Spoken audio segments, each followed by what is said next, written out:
వేసవి వచ్చిందంటే చాలు అగ్ని ప్రమాదాల సంఖ్య పెరిగిపోతోంది. వరి కోత యంత్రాలతో పొలాల్లో కోసిన తర్వాత మిగిలిపోయిన వరి కొయ్యలు తగలబెడుతుండటంతో మంటలు చెలరేగుతున్నాయి. అగ్నికి రైతులతో పాటు పశువులు ఆహుతవుతున్నాయి. ఇలాంటి ప్రమాదాలు కరీంనగర్ ఉమ్మడి జిల్లా వ్యాప్తంగా గత కొన్నేళ్లుగా లెక్కకు మించి జరుగుతున్నాయి.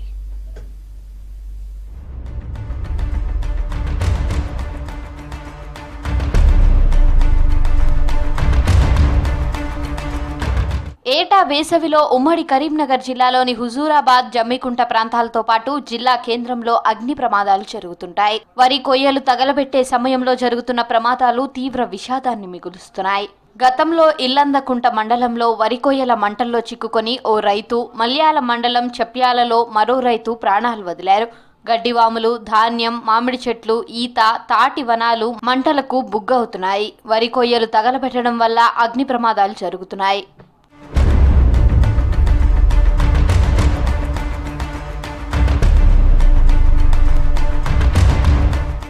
వరి పైరు కోసిన తర్వాత మిగిలిన వరి కొయ్యలకు, చెత్తకు రైతులు నిప్పు పెట్టడం పెను ప్రమాదాలకు దారితీస్తున్నాయి. వ్యవసాయ అధికారులు వద్దని హెచ్చరించినా రైతులు ఆగడం లేదు. తమ పొలాలకు నిప్పు పెట్టడంతో అది కాస్త పక్కనున్న పొలాలకు, తోటలకు వ్యాపించి ఆస్తి, ప్రాణ నష్టం జరిగే ప్రమాదాలు ఏర్పడుతున్నాయి. జగిత్యాల జిల్లా కోరుట్ల నియోజకవర్గంలోని గ్రామాల్లో ఈ మధ్య తరచూ వరి పొలాల్లో పెట్టిన మంటల వల్ల గీత కార్మికుల జీవనాధారమైన ఈత, తాటి చెట్లు కాలి బూడిదైపోయాయి. కొందరి రైతుల వ్యవసాయ బావులకు అమర్చిన మోటార్లు, వాటి వైర్లు, నీరు పారించడానికి అమర్చుకున్న ప్లాస్టిక్ పైపులు కాలిపోయి నష్టం ఏర్పడింది.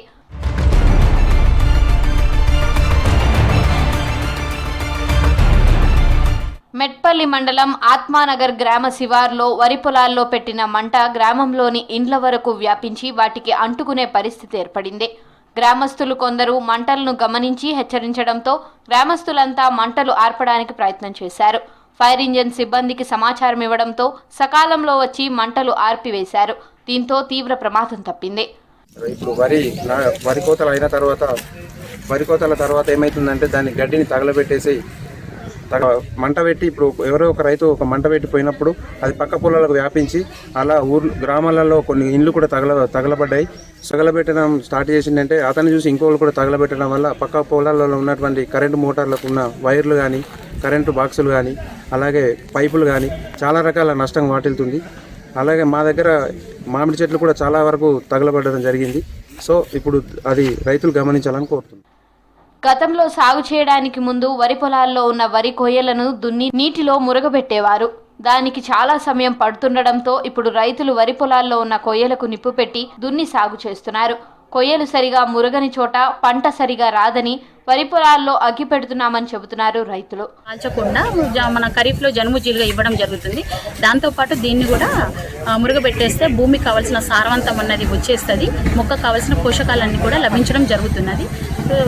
ఈ రకంగా మేము రైతులకు అవగాహన కల్పిస్తున్నాం. కానీ కొన్ని చోట్ల రైతులు అవగాహన కల్పించినాక కూడా కాల్చివేయడం జరుగుతుంది. ఇలా చేయకుండా భూమిని మన గడ్డిని అందులోనే మురగబెట్టే ప్రయత్నం చేస్తే బాగుంటుందని రైతులకు విజ్ఞప్తి చేస్తున్నాం. వరి పొలాల్లో కొయ్యలకు అగ్గిపెట్టడం వలన భూసారం తగ్గిపోవడంతో పాటు భూమిలో సహజంగా ఉండే మంచి బ్యాక్టీరియా చనిపోయి పంట నష్టం జరుగుతుందంటున్నారు వ్యవసాయ శాఖ అధికారులు. పొగతో కాలుష్యం ఏర్పడి శ్వాసకోశ సంబంధిత వ్యాధులు వస్తాయంటున్నారు. రైతులకు జిలుగు విత్తనాలను సరఫరా చేస్తున్నామని, వరి పొలాల్లో జిలుగుతో పాటు వరి కొయ్యలను మురగబెడితే మంచి పంటలు పండుతాయని చెబుతున్నారు. మోటార్లు చాలు చేసి చాలా మంది బిందెలతో నీళ్లు పోసి ఆర్పడం జరిగింది. నిద్రమప్పులు లేచినాము, ఎవరు ఒకరిద్దరు లేచి మొత్తుకోవడం, కేకలు వేయడం వలన అందరు లేచిండ్రు. ఆ పండుకొని ఉంటే మాత్రం చాలా నష్టం జరిగేది గ్రామానికి. ఇవాళ ఎట్లా అవుతుండే, ఎట్టి పరిస్థితుల్లో ఎక్కడ ఉంటుండే, ఉండటానికి ఇల్లు లేకుండా అవుతుండే ఒక్కొక్కరికి. పొలాలు కోసిన వెంటనే గడ్డిని కాల్చకుండా ముందే నీళ్ళేసి దున్ని పెట్టుకుంటే బాగుంటుండే.